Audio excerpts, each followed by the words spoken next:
We're back in 24 CR 278, State of Ohio versus William Brock. I believe there was one more person that wanted to make a statement. Right away. This is what's known as a victim impact statement phase. And these moments can be more powerful than any legal argument. This is where the courtroom shifts from law to raw human consequence. Pay attention. What's said here often lingers longer than the verdict itself.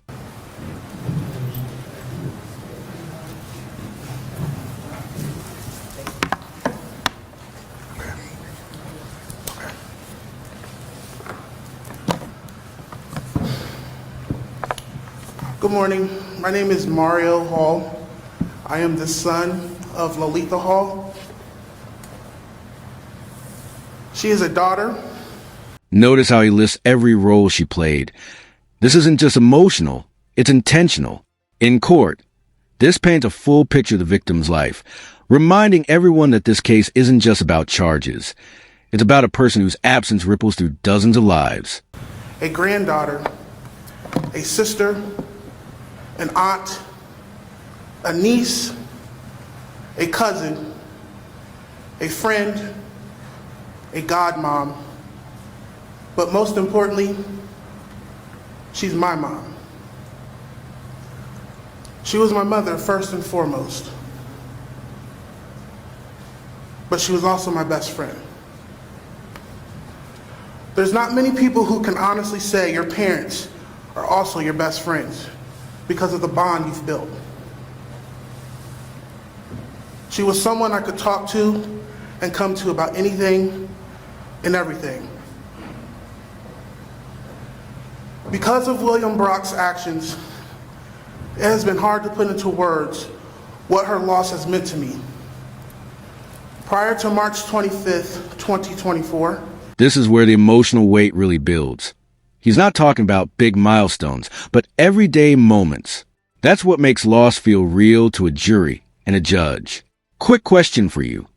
Do you think court should factor this kind of emotional detail into sentencing, or should it stay strictly about the crime itself? my mom and I would talk every day, sometimes multiple times a day.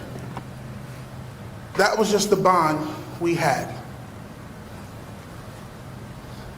It didn't have to be about anything in particular. It was just the fact that we just wanted to have a quick FaceTime or phone call to hear each other's voices. Because we lived in two different states. The day before her tragic murder, it was a Sunday. She called me on FaceTime for about 2 hours while she was cooking and walked me through how to cook one of my favorite meals that she would make when I was younger, which is peppered steak. My mom would also surprise me by showing up to my various bowling events across the United States. Seeing that familiar face in the crowd after I would get off the lane would brighten my day, whether I was bowling good or not. This is one of the hardest parts to hear, and it's also where cases like this extend beyond the courtroom. When moments are recorded and replayed publicly, it can deepen the trauma for families. It raises a tough issue. Does public evidence serve justice, or does it sometimes amplify suffering? Lolita, my mom, was my safe place. She was the person I would call and vent to when I felt like life was getting difficult. Her warmth, wisdom, guidance are irreplaceable and will forever be missed. Every day since March 25th, 2024, I have carried the grief that doesn't go away. I find myself replaying her last moments that have been broadcasted across the world in my mind and ask myself, why? Why did this have to happen? Why did she have to suffer alone?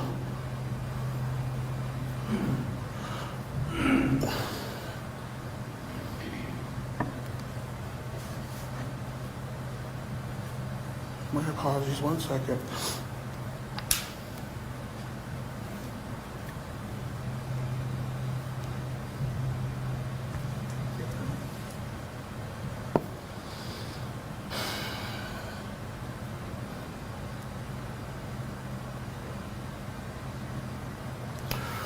Why does she have to suffer alone, cold, and most of all, scared? Her screams, pleading, and asking for help have completely shifted me. Not only did this shatter my entire family, but it has left a hole in my heart that cannot be filled. She didn't get to grow old like William Brock.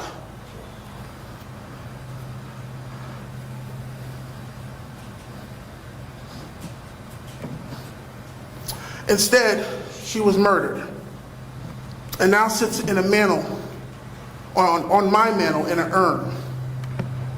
Nothing feels the same to me anymore because she doesn't get to celebrate birthdays, holidays, my accomplishments, meet and greet future grandchildren. That line, the literal voice in her own case, is incredibly significant. From a legal standpoint, evidence like this can be pivotal, but emotionally, it changes everything. It gives a victim presence in a space where they otherwise couldn't speak. Or simply enjoy family filled with laughter and dancing.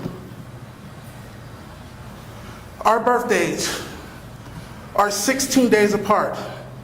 Mine just being in a couple days, February 5th. Hers, February 21st.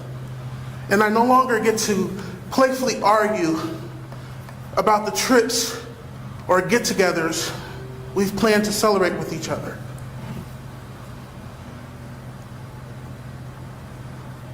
This loss has altered me, and it's something that I've been forced to carry for the rest of my life. There's nothing like living life after losing the person who gave you life. I'm going to say that again. There's nothing like living life after losing the person who gave you life. I am very thankful my mom had that dash cam. With the help of the prosecutors, my mom got to tell her own story. She got to be the literal voice in her own case. I stand here today to honor her memories. She was loved deeply, and her absence will be felt every single day. I ask that you consider the magnitude of this loss. Now we shift back into legal mechanics. Merger and election might sound technical, but they're crucial. This determines how charges combine and ultimately shapes the final sentence. And here's the key takeaway. Despite everything you just heard emotionally, the judge is bound by statute. The law, not personal feeling, sets the limits. The loss of a mother, a sister, a daughter, a friend, but most of all, the loss of life full of love and promise that was taken far too soon. Thank you, Your Honor.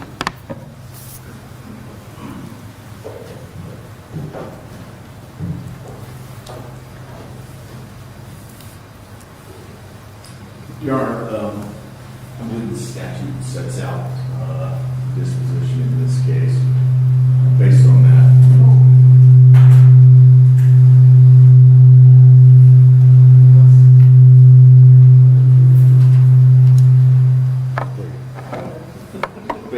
we would ask that you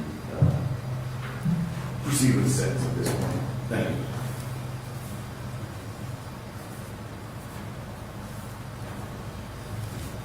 Thank you.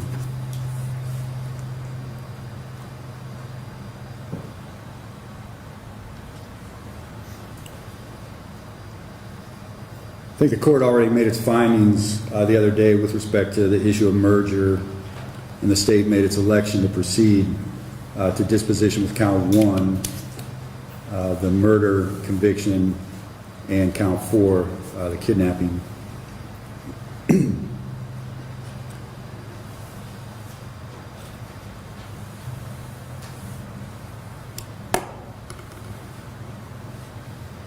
I do want to make it clear that the defendant, having been convicted by jury on count 1 of the indictment, murder, that there is but one sentence under the law for that offense. The court has no discretion. I cannot increase a sentence. I cannot decrease a sentence.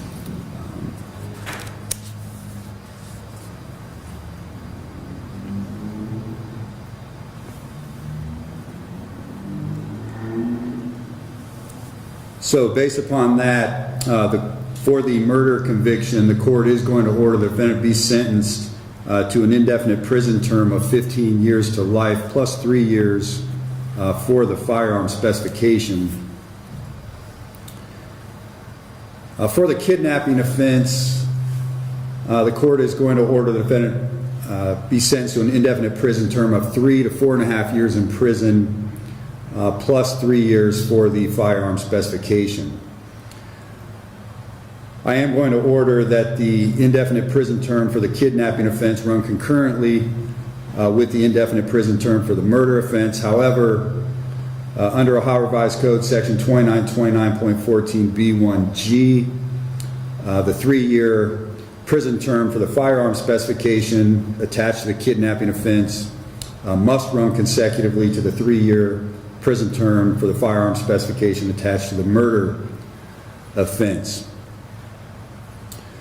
Therefore, the defendant's total indefinite prison term will be 15 years to life plus a consecutive 3 years for the firearm specification attached to the murder offense and a consecutive 3 years for the firearm specification attached to the kidnapping offense.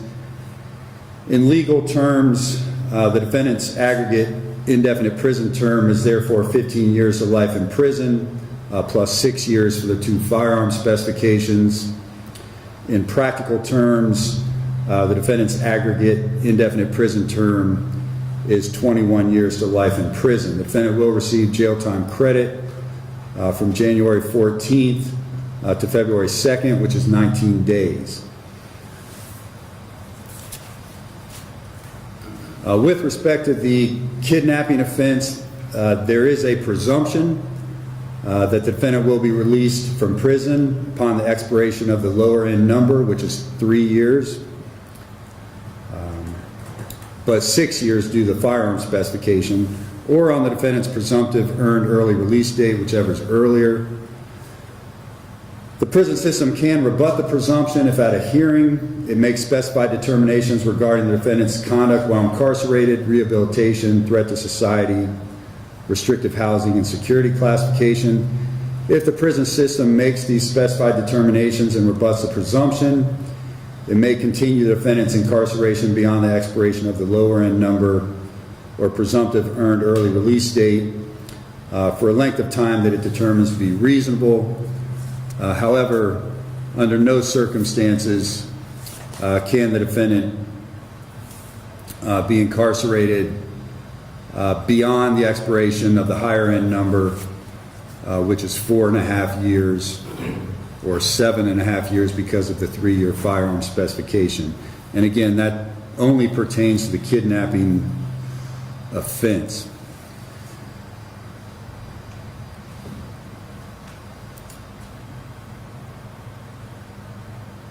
Post-release control is inapplicable to the murder conviction because it is an indefinite prison term of 15 years to life. However, for purposes of the kidnapping conviction, I do need to notify the defendant that upon your release from prison, you would be placed on a mandatory term of post-release control. That will be for a period of time up to 5 years, but not less than 2 years. If you violate that, there could be sanctions. The duration of it could be increased. More restrictive rules could be imposed upon you. You could be sent back to prison for each violation for up to a total of 1/2 of your original sentence. If the violation is a new felony offense, in addition to your sentence on the new felony, the court could terminate your post-release control and impose a consecutive prison term of 1 year or the amount of time you have remaining on post-release control, whichever is greater. And again, that only applies to the kidnapping offense.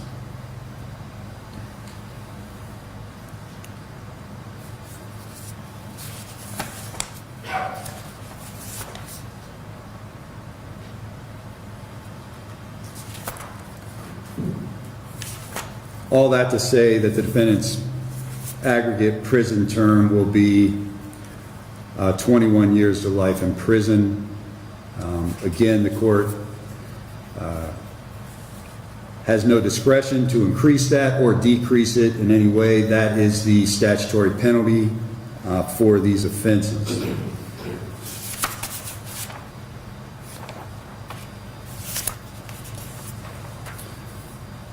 Mr. Brock, you do have the right to appeal your conviction.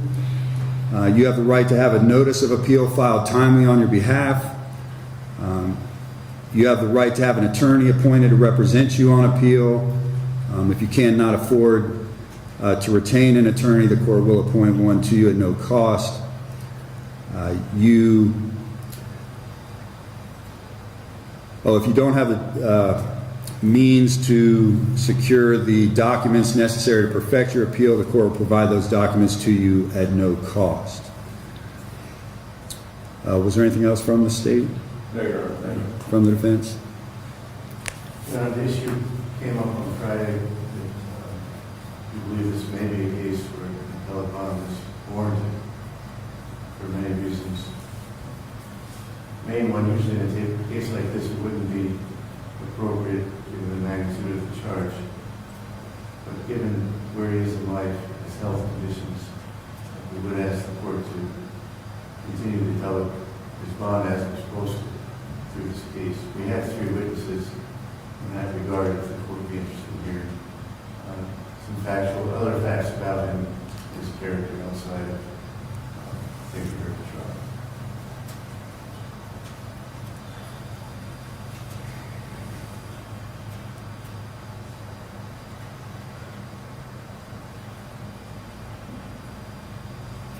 Did the state have a position on that? The state would object to any appellate bond being granted.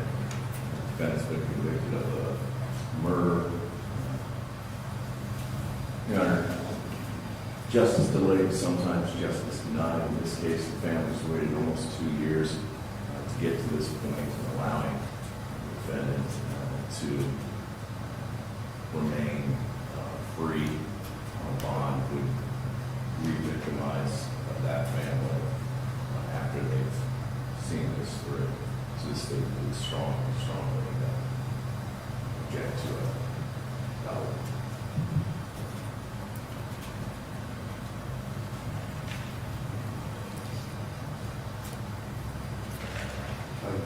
Sure. The factors are whether or not he's at risk of flight. Clearly it's not. If you look to ties in the community, he's lived here his entire life. His occupation in the community,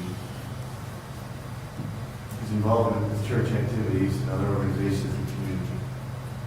For risk of flight, those are the factors you look at. Clearly he was out on bond for a while. You look to danger in the community, that's another factor.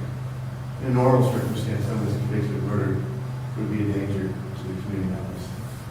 But in this case, you would look at his criminal history, which is 0. You'd look at his character. We have witnesses, but the court can probably knows this from the testimony he's already received. He went to church. He was peaceful. He was a farmer. He never got into a fight. He never raised his voice. He didn't have anger issues. He didn't have anything. You look to the facts and circumstances of the case. Was he looking for this harm that was caused in this whole situation? Clearly he was not. The one factor that's different than the normal conditions for bond is whether or not there's a substantial issue of law that would justify the bond pending appeal. I think there is a substantial issue of law that the Court of Appeals needs to look at this case. There were some various things that happened during the trial and various things in instructions that I think weren't reviewed by the Court of Appeals. The problem in this case is that during this pendency of the appeal, if he's held in custody, statistically he may pass away. So in some sense, it may be like a 6-month or 9-month sentence. And with the court granted a bond in that situation, given that by the time the Court of Appeals rules on the case, the sentence would have already been served. Literally, his sentence might be served before the Court of Appeals rules. We're not delaying justice in any respect. He has a right to appeal, and the appellate court has to hear this case, and so there's no delay of justice that's going to happen. I don't think anyone sits any better or worse, whether he's home with his family or whether he's sitting in jail, waiting simply to die or court appeals to rule. I just think it's appropriate in this case. This case is not the normal case. It really isn't. He's not the normal defendant. And the fact scenario is just so unique. And I would propose that had the scammer showed up the way he told the police he would on that day, he would have been charged with this murder. And Bill Bruck may not have been charged with it. It's speculation. But my point is, this case is unique on the facts. And that's the court's strong case. If the court required extra money or property to put up, there's people in the back here that would gladly sign up for whatever if money be increased, but he's not. Thank you. Anything else from the state? No, I think that the state believes that the circumstances are in fact quite different from Mr. Buck at this point, and that prior to this he was not a convicted murderer, and at this point he is. And based on that, any appeal should be done while he is incarcerated.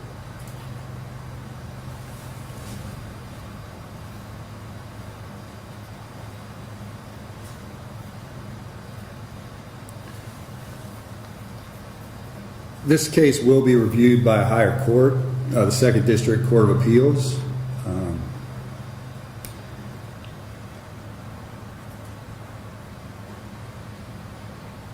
Please don't misconstrue my statement as being arrogant. It's not.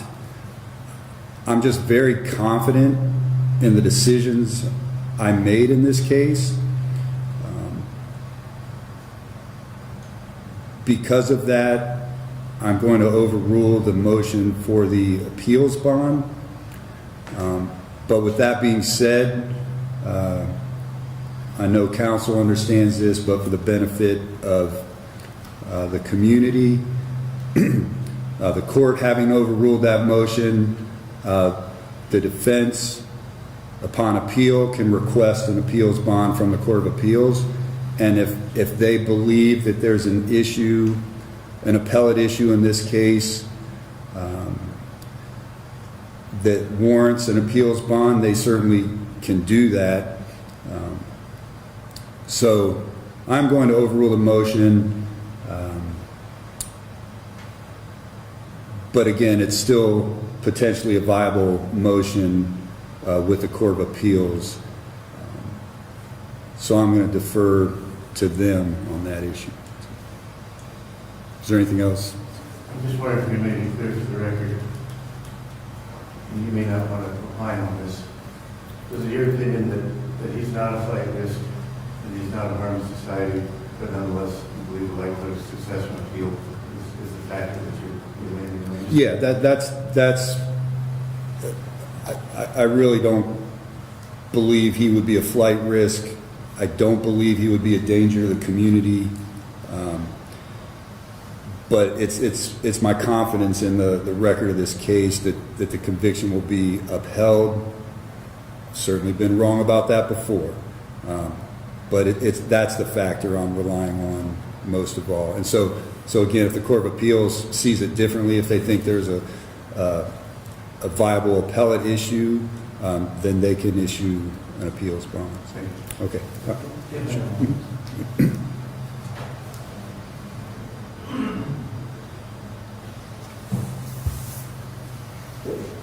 Maybe approach your saying. Sure.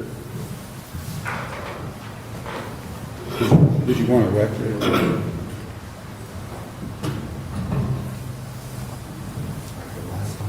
I know that's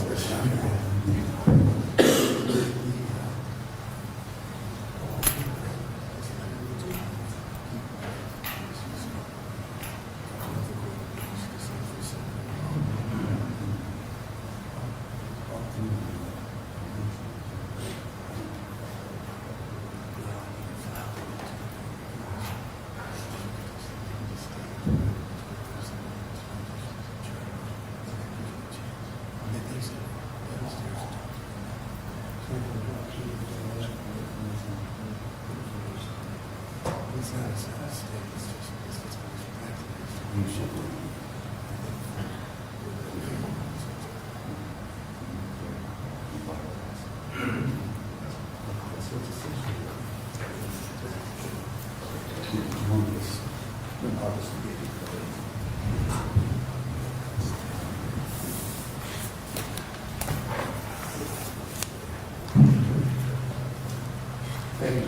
Yeah, thank you. I do want to commend counsel on both sides. I enjoyed working with both sides. I think both sides did an excellent job, and with that, these proceedings are closed. Thank you.